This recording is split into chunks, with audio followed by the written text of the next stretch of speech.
মৌলা, তোমার রহমতের সামনে আমার গুনার তো কোনো অস্তিত্ব নাই মৌলা। আমার গুনাহ না হয় পাহাড় পরিমাণ হবে, বেশি থেকে বেশি আসমান পরিমাণ হবে, না হয় পুরা পৃথিবী পরিমাণ হবে। তোমার রহমত তো অগণিত, তোমার রহমত তো অসীম, তোমার রহমত তো আনলিমিটেড। এবার রব্বে করিম বলে, তাহলে ঘাবড়াস কেন, তাহলে মন ছোট করস কেন? আরে গুনাহ করেছো তো করেছো, কি হয়েছে? একবার তো তওবার মাধ্যমে আমি রবের দরবারে ফিরে আই।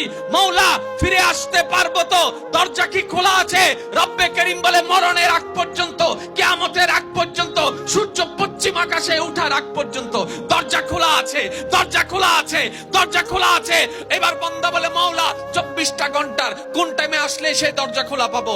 রব্বে করিম বলে, আরে ব্যাংকের দরজা খোলা থাকে নির্দিষ্ট সময়ে, অফিস আদালতের দরজা খোলা থাকে নির্দিষ্ট সময়ে, এমনকি ঘরের দরজাও খোলা থাকে নির্দিষ্ট সময়ে, এর বাইরে যাই না। কিন্তু তোর রবের দরবার এমন একটা দরবার, 24টা ঘন্টার যেই কোনো মুহূর্তে তুই আসবি, তোর রবের দরবার তোর জন্য খোলা থাকবে। সুবহানাল্লাহ।